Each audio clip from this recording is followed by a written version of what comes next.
A ver, ¿cómo es posible que una idea, que en su origen es simple y pura, acabe transformándose en algo que justifica la persecución e incluso la violencia? Hoy vamos a meternos de lleno en un texto del siglo XIX que se hace exactamente esa pregunta. Vamos a rastrear cómo las creencias originales sobre los seres espirituales se fueron, según su autor, corrompiendo con el paso de los siglos.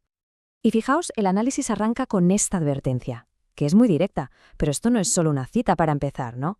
Es la tesis central de todo el argumento.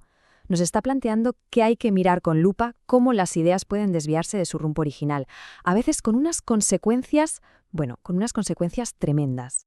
Pensemos por un momento en la idea original como algo limpio, algo sencillo. El autor sostiene que la doctrina primitiva era justo eso, racional, beneficiosa y muy directa.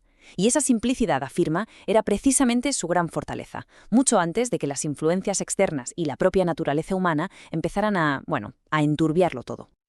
Vale, entonces, ¿cómo se produjo esa corrupción? El autor identifica 5 agentes principales, 5 pasos, por así decirlo. Empieza con algo tan aparentemente inofensivo como la exageración y la distorsión. Luego pasa por la influencia de filosofías paganas y al final la cosa acaba en persecución. Vamos a tirar de ese hilo para ver cómo una idea simple se fue enredando hasta volverse casi irreconocible.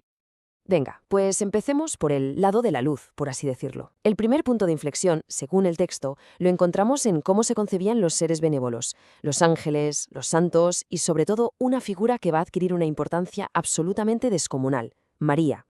Y aquí es donde vemos un cambio radical. La idea original era una conexión directa, personal, con Dios, sin más. Pero con el tiempo lo que surge es todo un sistema de intermediarios.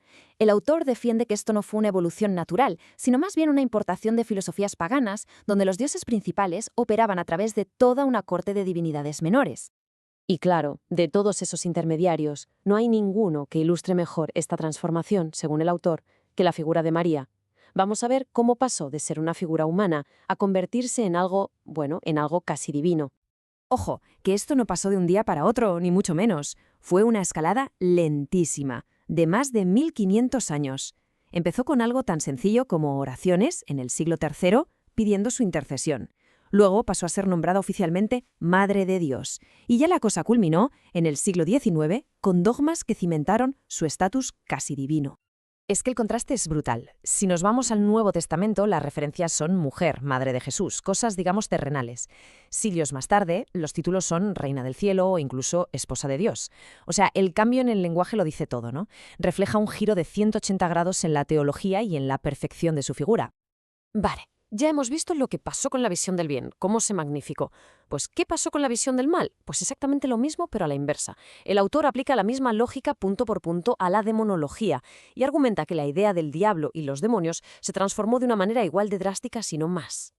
Y de nuevo, el autor apunta a influencias de fuera. La idea de una guerra cósmica entre el bien y el mal, a gran escala, elevó a Satanás de ser un simple adversario espiritual a convertirse en un poder casi a la altura de Dios, un rival capaz de provocar terremotos, plagas, tormentas. El mal dejó de ser algo abstracto para ser una fuerza activa y muy presente en el mundo. Y para que nos hagamos una idea del ambiente que se respiraba, esta cita del siglo XV es que pone los pelos de punta. Nos sumerge de lleno en una mentalidad donde el mundo no es que tuviera maldad, es que estaba literalmente infestado de demonios. El mal ya no era una tentación interna, sino una presencia física, abrumadora, que acechaba en cada rincón. Pero claro, la pregunta del millón es, ¿cómo se pasa de una creencia a la violencia organizada? Pues el autor describe una progresión de 3 pasos que la verdad da bastante miedo. Primero, se asienta la teología. El mundo está lleno de demonios y de humanos que colaboran con ellos. Segundo, la Iglesia asume que su deber es combatirlos. Y tercero, el Estado se convierte básicamente en el brazo ejecutor para cazar y ajusticiar a los acusados. Y esta persecución no era al azar, que va. Tenía objetivos muy, muy claros. Magos, hechiceros, brujas, en fin.